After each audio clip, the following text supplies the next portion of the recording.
जिम्मेदारी नहीं है सरकारी स्कूल चलाना, सरकारी अस्पताल चलाना, रेल चलाना।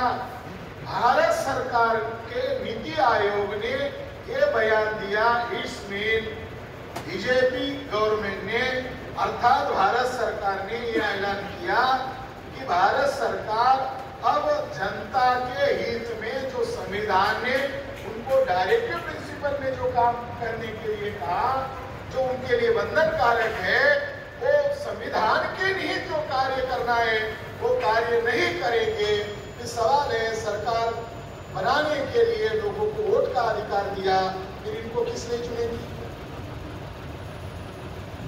सवाल है, इनको वोट देकर किस लिए चुना जा रहा है? अगर ये रोजगार नहीं देंगे, ये स्कूल को प्राइवेटाइज करेंगे, ये यूनिवर्सिटी को ऑटोनॉमस कर दिया, अब कॉलेज को यूनिवर्सिटी का दर्जा दे दिया, अभी आप वही ठप्पे मारकर उनको डिग्रियां दे दो और डिग्रियां मिलने के बाद क्या उसका आचार डालने का? बुद्धिमान डॉक्टर हो गया, वकील हो गया, इंजीनियर हो गया, मेरिट में आ गया, जॉब कहाँ है? तो ये जो एजुकेशन पॉलिसी जो 2020 में बनाई, मगर उसका बैकग्राउंड 2014 से ही बनाना शुरू हुआ और 2016 में अधिकृत तौर पर कहा गया उसका रिप्लेसन न्यू एजुकेशन पॉलिसी में है।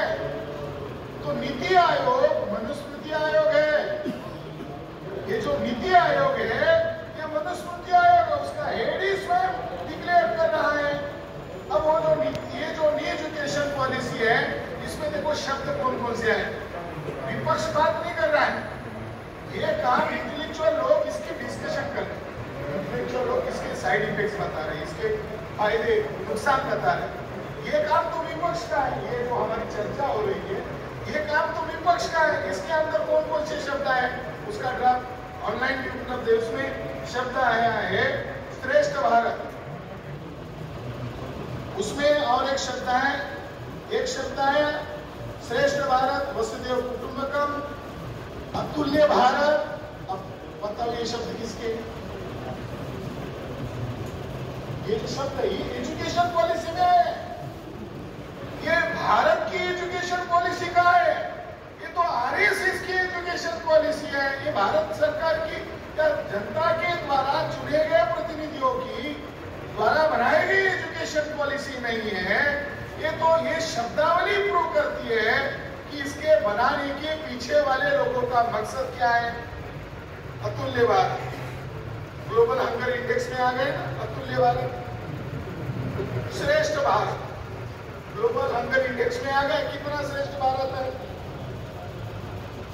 तो ये जो हो रहा है, ये सबसे इसके दो मकसद है। न्यू एजुकेशन पॉलिसी के दो ऑब्जेक्ट है। एक ऑब्जेक्ट है कि निजीकरण के समर्थन में जनमानस को तैयार करना। जनमानस को तैयार करने का मतलब है बच्चों को ही बचपन से गुलामी के अनुकूल करने वाला एजुकेशन देना। और दूसरा ऑब्जेक्ट है कि शिक्षा का ब्राह्मणीकरण करना।